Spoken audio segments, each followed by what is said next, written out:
നമസ്കാരം, എല്ലാവർക്കും പ്രവാസി മലയാളിയിലേക്ക് സ്വാഗതം. നിയമലംഘനങ്ങളിൽ ഏർപ്പെടുന്നവരിൽ നിന്നും കടുത്ത പിഴയാണ് UAE ഈടാക്കുന്നത്.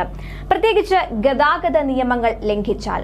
നിയമങ്ങൾ അറിഞ്ഞും അറിയാതെയും പ്രവാസികൾക്കും ഇത്തരത്തിൽ പിഴ അടയ്ക്കേണ്ടതായി വന്നേക്കാം. ഉയർന്ന പിഴത്തുക സാമ്പത്തികമായും പ്രവാസികളെ ബാധിച്ചേക്കാം. എന്നാൽ ഇപ്പോൾ മലയാളികൾ കൂടുതലായി താമസിക്കുന്ന UAEയിലെ ഷാർജ എമിറേറ്റിൽ ഗതാഗത പിഴയിൽ ഇളവ് പ്രഖ്യാപിച്ചിരിക്കുകയാണ് അധികൃതർ. ഷാർജയിൽ ഗതാഗത പിഴയിൽ 35% ഇളവാണ് പ്രഖ്യാപിച്ചിരിക്കുന്നത്.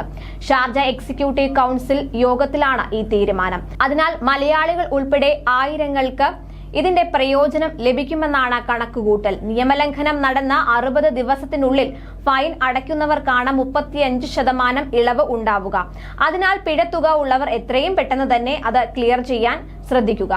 അതുപോലെ വാഹനം കണ്ടുകെട്ടിയതിന്റെ ഫീസിനും ഈ ഇളവ് ലഭിക്കും. 60 ദിവസത്തിനും 1 വർഷത്തിനും ഇടയിലാണ് ഫൈൻ തിരിച്ചടയ്ക്കുന്നതെങ്കിൽ 25% ഇളവ് ലഭിക്കും.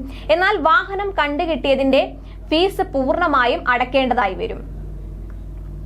1 വർഷം പിന്നിട്ടാണ് ഫൈൻ അടയ്ക്കുന്നതെങ്കിൽ ഇളവ് ഉണ്ടായിരിക്കുകയില്ല എന്ന് പ്രത്യേകം ഓർക്കുക. അബുദാബിയിലും സമാനമായ ഇളവ് അടുത്തിടെ അനുവദിച്ചിരുന്നു. അബദ്ധത്തിൽ ഗതാഗത നിയമലംഘനം നടത്തിയ മലയാളികൾ അടക്കമുള്ള പ്രവാസികൾക്ക് ഏറെ ഗുണകരമാണ് ഷാർജ പ്രഖ്യാപിച്ച 35% ഇളവ്. അതുപോലെ എമിറേറ്റിലെ ബസ്സുകളിലെ സൗജന്യ വൈഫൈ പ്രവാസികൾക്ക് പ്രയോജനപ്പെടുത്താം. ഷാർജ റോഡ്സ് ആൻഡ് ട്രാൻസ്പോർട്ട് അതോറിറ്റിയാണ് സൗജന്യ വൈഫൈ ബസ്സുകളിൽ ഏർപ്പെടുത്തിയത്. ബസ് സ്റ്റേഷനുകളിലും യാത്രക്കാർക്ക് വൈഫൈ സൗജന്യമായി ഉപയോഗിക്കാം. യാത്രാ സൗകര്യം മെച്ചപ്പെടുത്താൻ ലക്ഷ്യമിട്ട് SRTA നടത്തുന്ന സമഗ്ര വികസന പദ്ധതിയുടെ ഭാഗമായാണ് വൈഫൈ ഏർപ്പെടുത്തിയത്.